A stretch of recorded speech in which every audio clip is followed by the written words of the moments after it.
So, 3x Blast, you had a few questions, right? That's me. I thought it would be fun to just talk about general music and video games and stuff like that. And so I have a couple of questions written down for everybody here.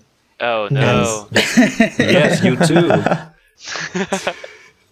Another test. They're just regular questions. And the first question is there something you're looking for when finding songs to cover? What makes you say like, that song I'm gonna cover right now in my family track? I can go first. Yeah, so I guess there's a couple of things that come up. I mean, first and foremost is, do I like this song? That's like a huge thing, because you're gonna be listening to it like a lot.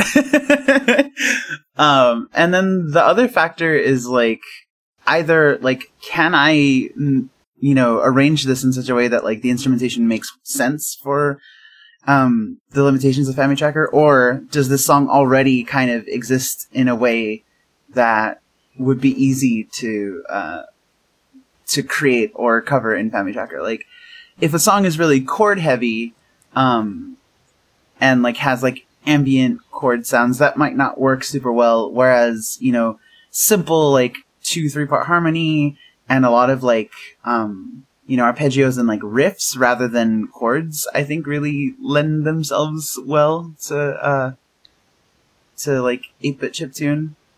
So I think those are my like top 2 criteria. Like, do I like it, and is it possible or feasible?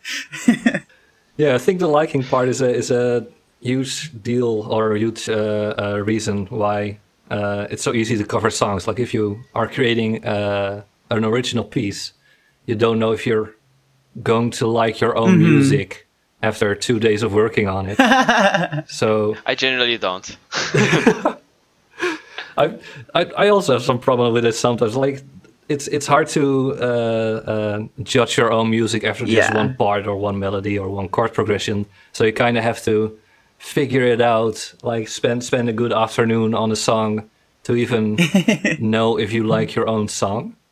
And when you're covering something, it's like, I like this song, and I will like this song for at least 1 week, so I can cover it.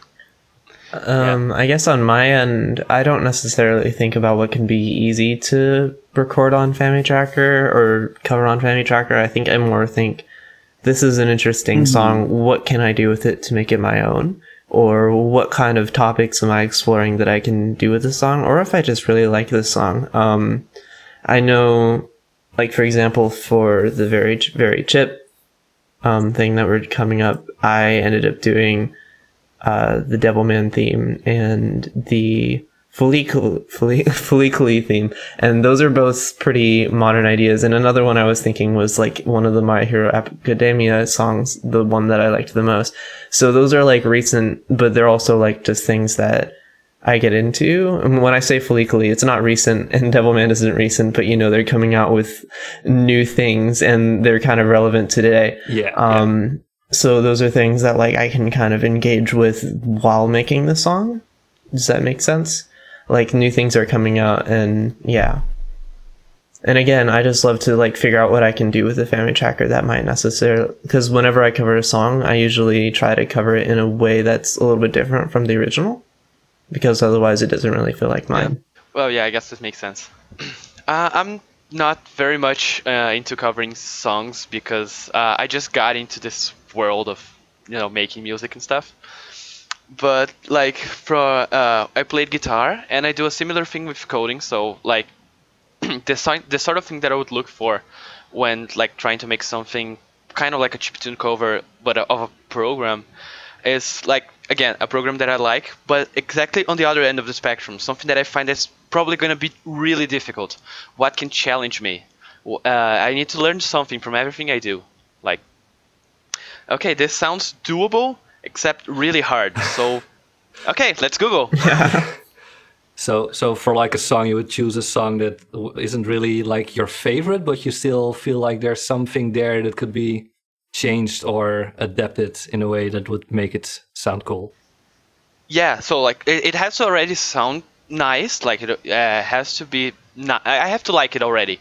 But I think that, okay, maybe if I do this quirk, or if I usually with the beat, I have a problem with people making simple beats because I'm a percussion fan. Oh yeah, I get it. So yeah, I usually think I would go for something that I can improve the beat, but it's already nice. So how can I make a complicated, interesting beat and try and learn something from it, Yeah, that's interesting because I feel like a lot of people use the drums just to keep the beat and help drive the song forward.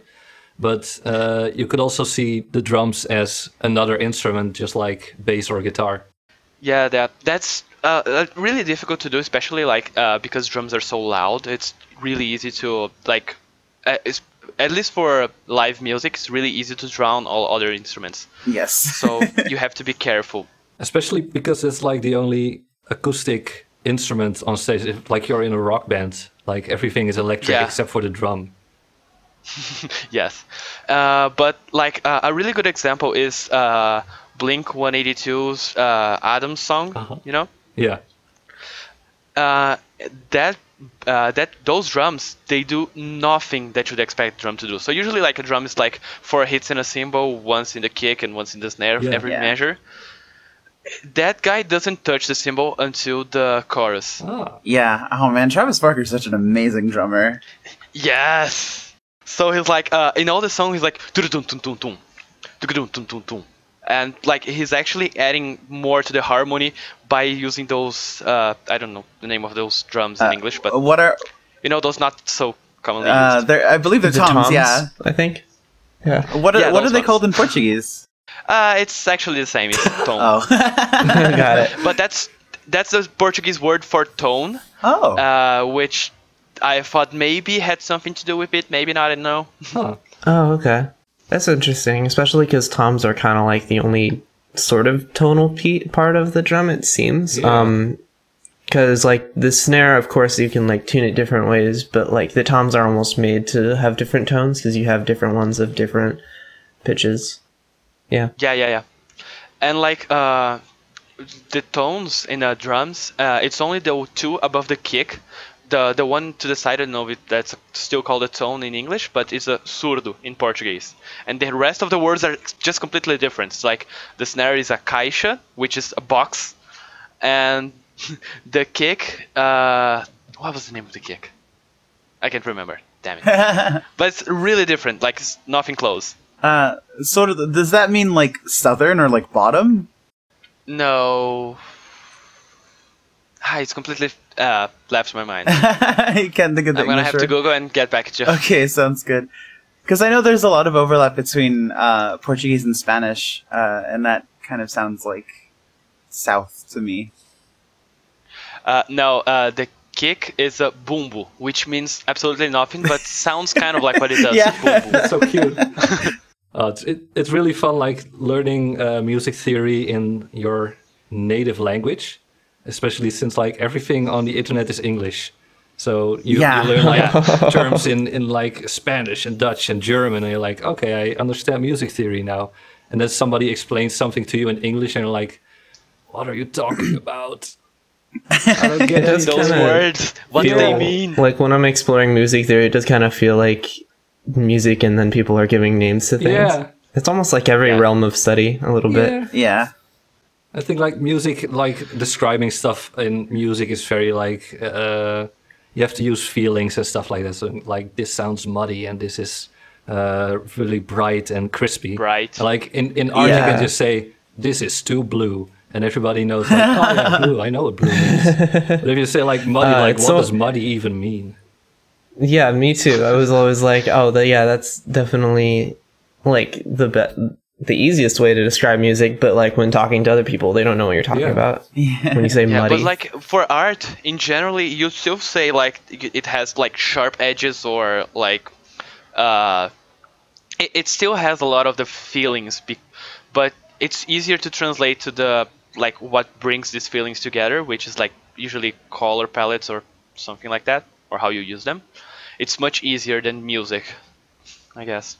Does anybody know that person who said that thing about depending on what language you speak, you kind of interpret the world a little bit differently because of the way there are words for things? I have seen a couple of studies actually, like scientific studies. Yeah, does anybody know who that person was, or no? No, but like I've seen multiple studies from multiple different people. Because earlier this year, I was starting to realize that sort of applies to realms of study. For example, like music, it's basically just like naming things that we can already do with the piano, but like by naming those different chords, we have a better way of conceptualizing it and using it and communicating it with other people. So just a little like thing that I'm starting to realize about in language and how it applies even to the English language and realms of study. Yeah, I can vouch for that speaking another language makes you think differently. Because whenever I need to be analytical about something, I start speaking in English. Yeah, I can agree with that too. I don't think, I don't remember how long ago I heard it, but somebody was talking about the difference between Western and Eastern sound design. Like in a lot of anime, you hear a certain sound effect used multiple times, exactly the same time, exactly the same thing, same pitch. And in Western media, you'd often hear, you wouldn't hear the same sound effect twice in a row, or like even in the same movie or episode.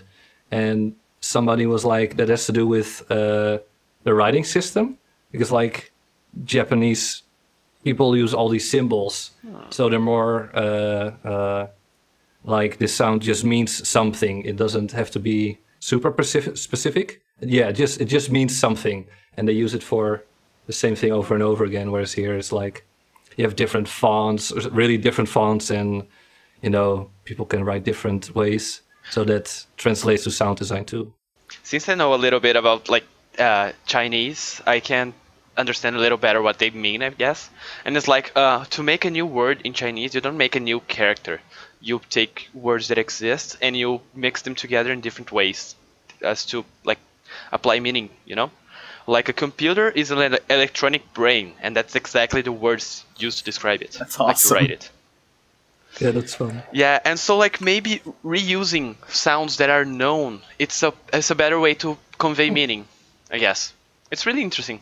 Yeah, English is so weird. It's like you put emphasis on different parts even if they're spelled the same way, and there's definitely like a rhythm at which you say different words. I'm sure it comes up in other languages too, but English is like crazy with that. Like when I take poetry classes, there's like stresses, patterns, and all these like really crazy things once you actually start digging into the language.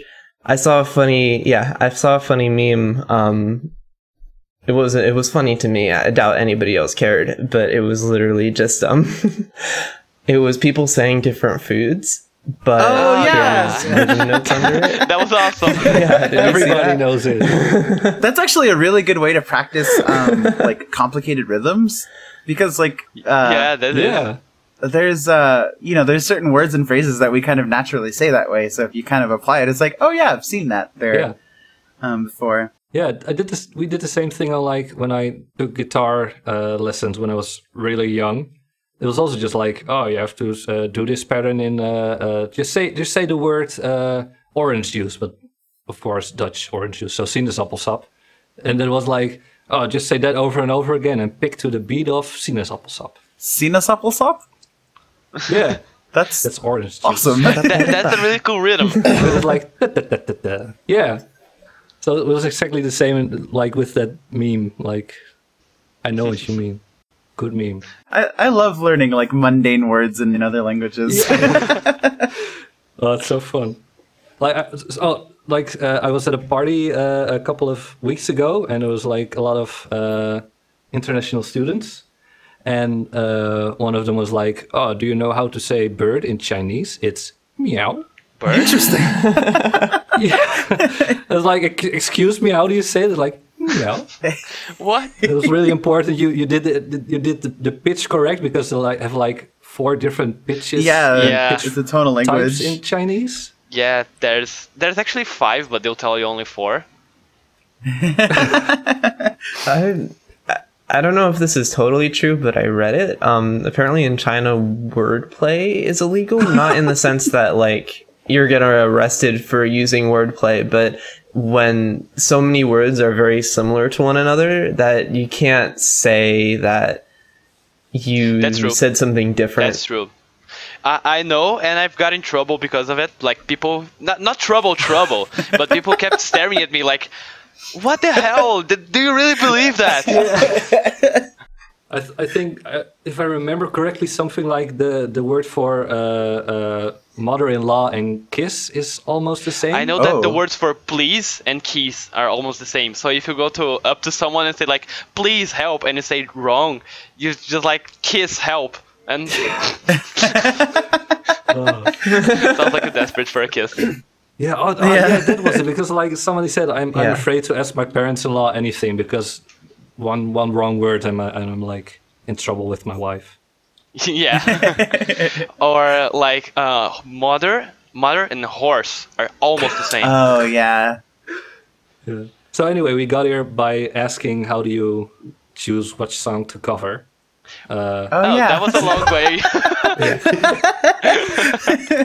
We followed that tangent very far. I was about to bring it back too. So I guess I'll go on to like another question. When you start transcribing a song, where do you start? What's the first thing you do? Like you load up your song in whatever, and what's the first thing you do?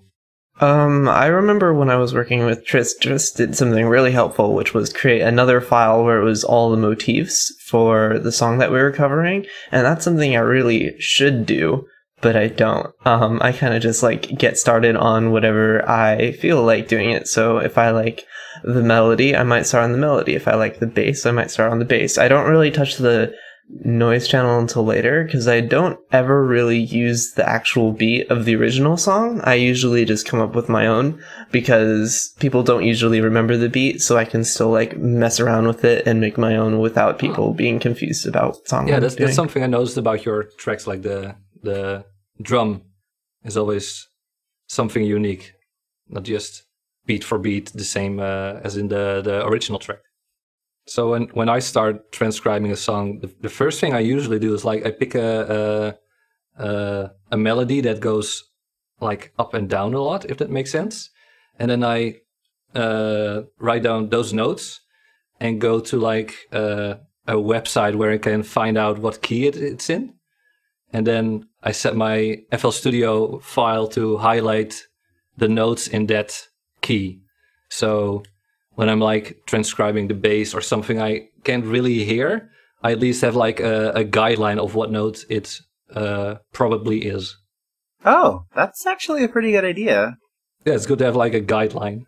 I guess one also, what was it? For some reason, for the original soundtrack that I was working on, or I am working on, but it's a bit of a hiatus at the moment, for the Markiplier fan game that I'm participating in, I was like transcribing everything but before I wrote it because I wanted it to be very melody heavy, and for some reason like transcribing things is really great for when you're trying to create a melody. I don't know how to describe it when you're trying to do like a counter melody under it, because you can kind of keep track of where all the notes are, whereas on Fami Tracker if you try to create a counter melody on it, you have to like kind of imagine where all the notes are in relation to one another. I find using staffs a lot easier to apply music theory to. So, like if I have the score in front of me, I can look at it and go, okay, so it jump there, which is a third or a fifth or whatever, and do that, and that, like, I can apply theory to it instead of like using LMMS, which is, for me, is just like mashing piano keys until it sounds good. Yeah, a little bit. Yeah, I mean, I'd imagine that's because the staff, music theory was built around the staff, and the staff was built around the piano, and with most things where you make music online, it's completely made around the piano, which is, I always found kind of surprising, just because the pianos and like organs and such have been along for so long. I would have expected maybe we had like a different system that we use by now, but like, I guess over time it's just become normalized. I mean, it has changed a lot over the years, but it's sort of been the same basic system of like a matrix of lines and spaces and like various markings that mean different things. Yeah, recently is only recently is starting to change the piano roll. I like piano roll. It's a lot easier to see where things go and how long they are, and like the relation from each note to each note, instead of like in trackers where you have to like, oh yeah, this note is so many semitones above that one. It's a lot more just, if you can see it in front of you, it's a lot easier to just put down a couple of notes and then listen to it, instead of in FamiTracker, for me at least, it's like I have to think hard about, okay, what note should be going there, and for how long should it be going, and when do I need to cut it off? It's just, that's interesting. Unnecessary thinking. I find that strange, just because like I really prefer the tracker, because when I try to do the piano roll, I have a lot more trouble for some reason, like creating melodies. But I think that's maybe because I'm a little bit more rhythm oriented. That's why I use MuseScore. Neither piano roll nor trackers. Huh. The staff. Oh yeah, MuseScore's great. Yeah, I love MuseScore. Did you see the thing that I put on the HRG hideout, Tris? I did not. There's a music channel now? What? I requested a music channel because a lot of people do like chiptune and stuff, and I made a little PDF, and it was literally just like all the things they said in the music channel. So I went music, mosaic, music. Wow, is this music? I love it. And then I turned that into a score. Oh, is it the PDF? Yeah, it's the PDF. Wow, I'm gonna have to check it out. I guess because you're using a tracker, you don't necessarily visualize the music first in your head, because that's what I usually do. I just imagine like lines waving in and out to represent like melodies, and then I just write it down on a piano roll. I think I visualize it, but mostly I audiate it. Like, I know what I'm going to do based off of what it sounds like. And other times I just kind of explore. Usually when I make music, I approach it in a different way, which is kind of strange. But like every time I start a track, like I think of it in a separate way than the last time I wrote a track. Yeah, I'm starting to experiment. With that, and I'm finding that it gives really different results. If I start thinking like rhythm or chord progression or melody, I get widely different songs. Yeah, because sometimes I like do it from a chord progression standpoint, and other times I think of it in like a level of engagement perspective, where I'm like, all right, so it's going to be like okay here, and then it gets more extreme, and then it goes crazy, and then it goes back to like a little. And those definitely come up with different tracks. And then when you fuse them together, it gets even more interesting. That's how I made the, I know 3X Blast listened to this, the, what was it, Resurgence or something like that? It went through so many different names. But I was able to make that original song by like combining all these like ideas, that I had. It was like, all right, it's going to have this chord progression, and it's going to have like this wave of engagement or whatever. It actually came out pretty great, especially since that was such a long time ago. Yeah, I saw a GDC talk some time ago about the music development of the new Doom game, and the guy Mick Gordon, the composer, was like, if a certain approach, or if you're not getting the results you need to change your approach to making something, because he kept like submitting first tracks and was like, this is wrong, this track is wrong. And he kept doing like the same process over and over again. And when he changed the way he created music, that's when like the results also changed drastically. Yeah, that kind of makes sense to me. I guess I haven't fully answered this question yet, but like I have a lot of different ways of sort of conceptualizing things. So like when I'm thinking of intervals and like chords and stuff, typically because I am much more proficient at guitar than piano, I think of them in terms of like guitar voicings, and in particular with intervals. Like I'm really bad at counting semitones, but I'm really good at knowing how many strings and frets apart two notes are. So like I figured out a conversion ratio of like, okay, one string is four. Was it 4 or 5? No, it's 5. Yeah, one string is 5 semitones away. And then you just add like +2 or -1 depending on the interval I want, because like I have those patterns and those relationships like stored in muscle memory in my left hand. Yeah. So I will physically like make the shape and be like, okay, this is how it is. Yeah, I've always wanted to mess around with my bass guitar though, and like try and tune it in like a strange way. Do you know what I mean? Like, so it's not 5 apart anymore. It's definitely not going to work great with, again, I have it in muscle memory. But it would be fun to experiment with like switching the tunings, and so that they're different semitones apart. Yeah, I did. I think ukulele is like I actually did that. Well, no, the ukulele is just the bottom 4 strings of a guitar, and then the and like starting on the 5th fret. So like transposed up 5 semitones. But the bottom 4 are weird though on a guitar because they like shift in terms of how many semitones. But what was I going to say? Oh yeah, back in like middle school, I was really obsessed with cello. Like I really wanted to learn it. So like I actually tuned I think it was my guitar, like to cello tuning, and it was really interesting, but really hard to like kind of wrap my head around. Do you remember what tuning it was? I know it starts at C, and then it's up a 5th, so 7 semitones rather than 5. Huh. Like for every string. And then I don't remember what I did with the last 2 strings. I think I might have just left them. Yeah, whatever. Because learning a real instrument or going from playing an instrument, just playing songs and creating your own music definitely helps in like thinking about music. Because like if you're playing guitar, you know like chords are usually played on the lower 4 strings, and melodies are like more up top, and like cool higher parts are played near the 10th fret on the high E strings. So it kind of helps you remember that like certain parts go in certain ranges. I'm sure this would sound terrible, but I always wanted to like make I probably won't do this, but make a YouTube channel where it's like a ton of songs, but the bass parts are replaced with the melody parts, and the melody parts are replaced with the bass parts.